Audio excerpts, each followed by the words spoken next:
Get a little chicken and a hair tie in your life.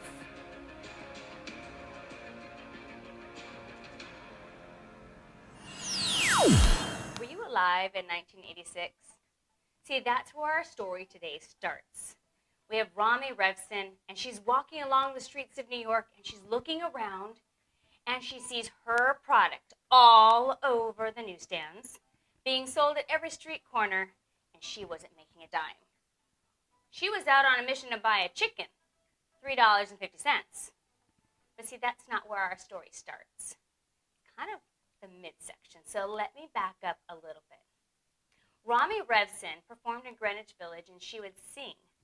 And midway through her sets, she would take down her long blonde hair out of this tortoiseshell clip, and she would finish her set holding this very clunky tortoiseshell hair clasp.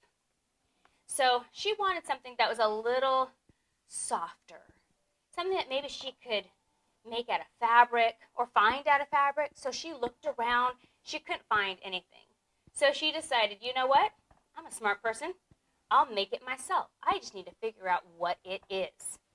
So one day after her sets in Greenwich Village, she came home and she was getting undressed, and she looked at her waistband, which is elastic waistband, and she's like, holy moly, the answer was just below my belly button this entire time.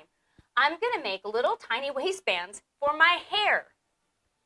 So she took $60, bought some fabric and a used sewing machine, and she began her mission.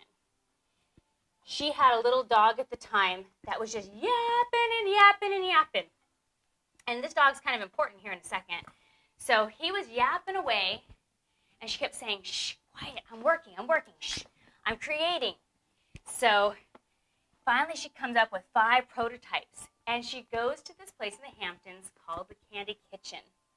She takes her 5 prototypes, and she shows them to all the mommies. Now, Candy Kitchen is an ice cream shop in the Hamptons where everybody goes.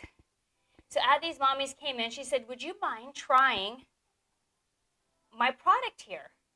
And so they all tried it, and she got positive affirmation. She was like, everybody is loving it. People would ask her, where can I get these? She said, you can't yet, but in a year, you're going to have tons of them.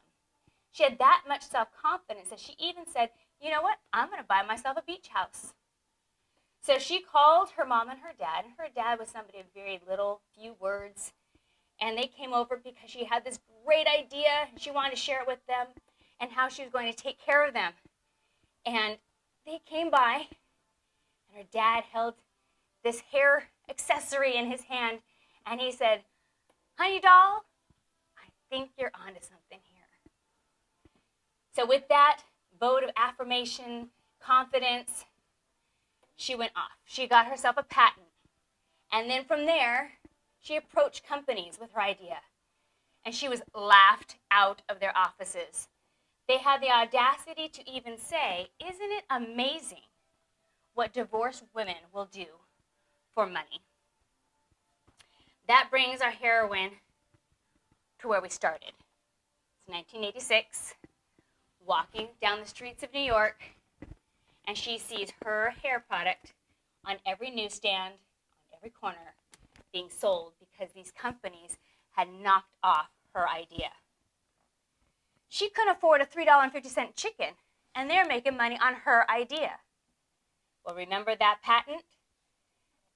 She went ahead and she teamed up with some lawyers, and she sued, or threatened to sue, these companies. So she went to like Walmart, and her lawyers would say, we're going to sue you, and if we win, you owe triple damages. And of course, Walmart says, your patent isn't worth the paper it's printed on. And they said, maybe. But here's the thing. If we win, you will owe her $70 million. Or you can just agree to 10% of every sale she'll receive. So, of course, Walmart settled. Once Walmart settled, other companies came in tow, and they too settled. And wouldn't you know it, in a year's time, She made millions. And she did buy herself that beach house right there on the water. Now, in 2005, that company sold to Con Air. You dying to know what the company's name is? Well, remember that dog I was telling you about? The one she was making her prototypes that was yapping and yapping? His name was Skunch. Not a very nice name from what I understand. But she was saying, Skunchy, Skunch, stop it, shh, Skunchy, be quiet. And that's when she knew, I have the name of my company. Because a woman can't go into the store and say, can I have that waistband for my hair? No, she would go in and she would say, do you have Skunchy? Now, where the R came from, I don't know.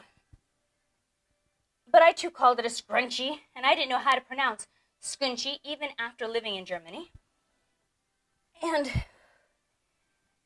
it makes sense, it kind of scrunches up, you put it on your wrist, it's soft, scrunchy. But with that, our heroine of the story did exactly what she set out to do.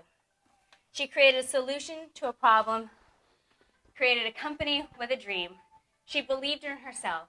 She had that vote of confidence and affirmation of the people who care about her, and she wasn't going to take any crap. So that's what I want to leave you with today in your quick random fact reformer workout. If you have a dream, go for it. It doesn't matter. There were other hair ties out in the world, but she had a vision for her hair tie. There's not a small dream. There's just the ones that you don't do. So execute. Get a little chicken and a hair tie in your life.